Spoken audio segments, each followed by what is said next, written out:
Coach. Coach, at the beginning of the year, you mentioned that you could see any of your 4 freshmen starting. Do you think there's, that possibility still stands? Yeah, I mean, they're all going to play. You know, whether they start or not, it's a possibility. Right now, we'll go with what we got. How big is starting to these guys? Does it mean a lot? Does it mean a lot to you? I mean, because when we ask you about it, sometimes I think you seem like we make too big of a deal of it. I don't think it's an unfair question. No, I agree. Okay. I think you're right. Everybody wants to start. I think we have a unique roster in the sense that we're deeper probably than we've been. So those guys are gonna, whether they start or not, they know they're gonna play. Mm-hmm. And they might end up playing more than the starters, depending upon how the game goes. You know, it's not like, okay, we have 5 starters, we have 2 or 3 subs, and those guys know what their roles are, and they play that role.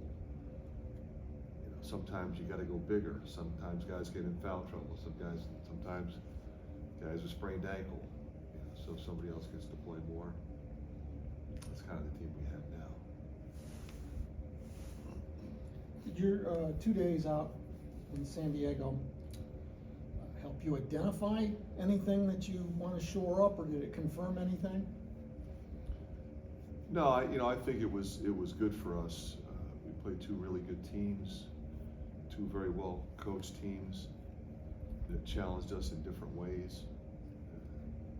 Obviously, we got more of that coming.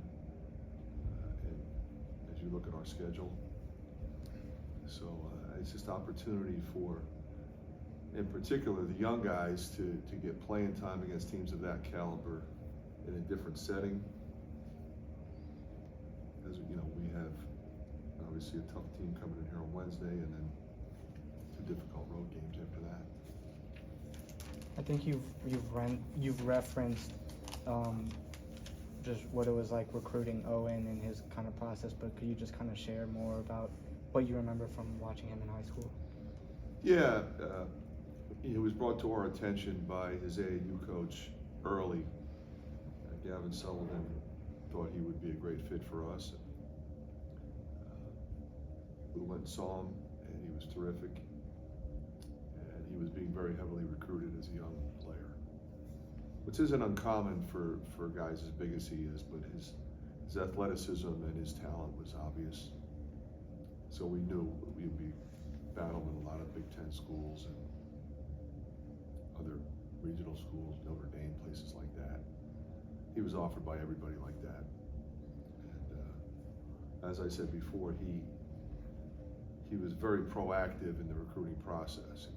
It hit him fast, and so he and his family dealt with it. You know, his dad was a good player, his mom was a real good player, his mom coaches. So they know and understand the process. So they began the process, started visiting places, and he did his homework. He was very thorough and didn't want the process to continue on. So he committed pretty early. So we were thrilled. Josh played well second half the other night. What do you like about where he's at right now? Very rarely he doesn't play well. Right. I mean, he's just a really good player. He plays different positions, he guards different positions, he makes shots. He very rarely makes mistakes. He's tough, physical. I just think he's a terrific player. How much is it now that he's healthy? I mean, you could see it kind of at the end of last year. Yeah, you know, I was kind of surprised at the beginning of last year. I mean, as I said to you before, I probably should have played him more. I do think he's a little bit more explosive this year, perhaps, understandably, considering what happened at the end of his senior year. But he never complained one time that he was hurting or he didn't miss 1 minute of practice all last year. I'm curious on that second unit with Brock and Josh. Do you prefer one to be the primary ball handler versus the other? How do you kind of divvy up that? If Brock's in there, he's the primary handler. You spoke I wasn't there, but at Big Ten Media Days about things that could be done here to enhance the fan experience. Wednesday's game is one of those midweek 8 o'clock games that's not really great for anybody. Is there anything that can be done to persuade people to, sacrifice for games like that? You know what, Mike, you're either gonna come to the game or not, complaining about what time it starts, I mean, that's over. The games start when they start. It's the way it is. Now, we do make it easy for you to watch it on TV, so we have a lot of loyal fans that don't come, but they're incredibly loyal. We appreciate that. But, the complaint about the start time, I mean, at some point it's gotta go away. The games start when they start. It's not, every game's at 7 o'clock and you play Thursday, Saturday. Okay, that was 1978. At least it's not 9 o'clock. Could be worse. Exactly right. Could be 9 What are they o'clock. gonna do with 4 more teams?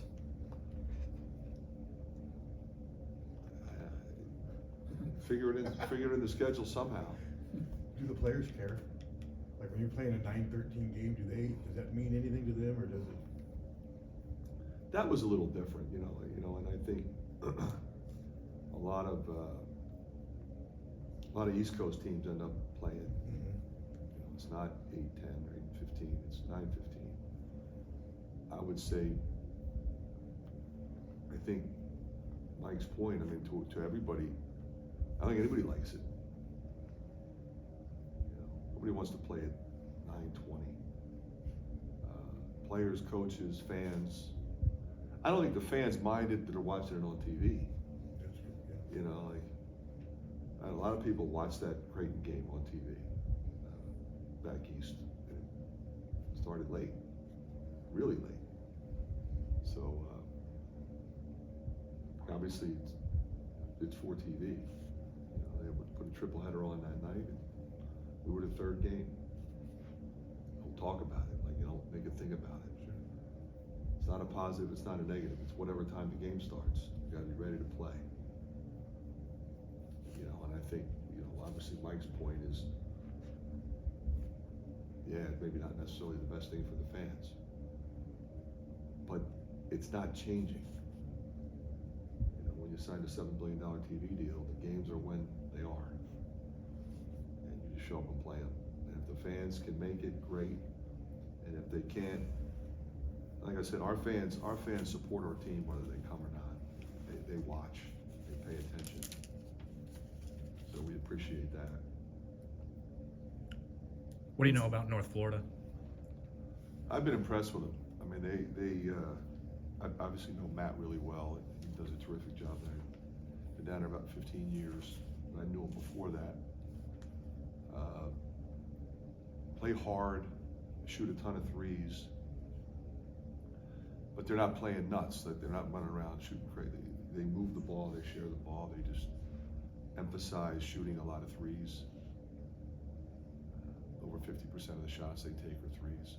So they got a lot of different guys that can shoot them, not just 1 or 2 guys. But been an unselfish group. They've got some good wins. You gotta be ready. When you're putting together your non-conference schedule, how do some of these games kind of come together? These coaches, how do these things kind of come together? It wouldn't be as much that as, it's like putting a puzzle together. You have an opportunity to, you got to fit your schedule. You want a certain number of home games. You got to fit them in before finals, after finals. Finals week, can't play. Obviously, we have 2 league games in December. Used to have the challenge games, now we don't, but now we have more West Coast trips. So you start out putting it together, and you want to challenge yourself as best you can with good quality opponents. And that's what we've always tried to do. It seems like it's almost a daily thing where one of these so-called mid-majors either rises up and bites somebody from a bigger conference, or at least pushes them to the very end. What's the state of college basketball? Are there 200 good teams in America? Because some nights it seems like it. Yeah, I think that's a good point, Mike. I don't necessarily look at them as upsets. There's incredible parity in college basketball. And some of it comes from every team, it seems like, is a veteran team anymore. We seem to be one of the unique ones playing as many freshmen, legitimate freshmen, as we are. But everybody's got 4 or 5 transfers, junior college transfers, redshirt guys. Now that's another challenge, because you might have a different roster, like you don't build it the same way. You've got 7 or 8 new guys, you gotta try to get them to play together, but still, they're veteran guys, so they don't rattle. They don't go on the road and rattle. A lot of times, Mike, you see what you might consider an upset in an MTE. Well, when I was on the mid-major side, we would always try to get as many of those games as we could on, different than playing on the road. You play in Florida and there's 1,200 people at the game. You look at it a little bit differently. So, you don't have the home court advantage. You don't have necessarily referees from your conference. 15,000 people rooting for you guys, and a lot to overcome. They have to travel. You have to travel to that location. So it's different. But I think after a while, which I think is what your point is, when it happens over and over and over and over, not necessarily an upset. Fran, you're a handful of wins away from becoming the winningest coach in Iowa basketball history. I don't want to ask you as much about that, but just can you, from what details you are willing to share of the story of kind of how you got the job at Iowa and just kind of what you remember from that? Yeah, it was a situation where there were a number of jobs open that particular year, which is every year. We all know that.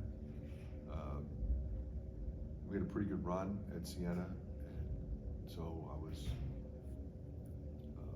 involved in some situations that I felt like it was important that I look at, because I had a great job that I loved with terrific people at Siena. So I wasn't looking necessarily to move, but there was opportunity. It's what we do professionally. And as I said, from the first day, I was very familiar with the history of University of Iowa's basketball program and coached here twice. But, recruited against those guys, when Tom Davis was here, friends with Gary Close and Rich Walker and Coach Davis. So we knew those guys well. We played them when I was at Notre Dame as an assistant. So it was clearly the job that I wanted if it would ever come to fruition. So I interviewed on that basis, like, this is the one if it comes to pass. And I was obviously thrilled that it did. What does it mean to you to be among some of these coaches and be close to being the winningest coach in history at Iowa? Yeah, I'm very aware of the history. You look at the names of some of the great coaches that coached here, just to be considered with those guys. But again, more importantly, at the front end, to be considered to be the Hawkeye coach. Knowing that Lute Olson and Tom Davis, Ralph Miller, George Raveling, you're talking Hall of Famers. So it's an honor, something that I take great pride in. All right, thanks. Thanks, guys. Thanks, Thank Fran. you.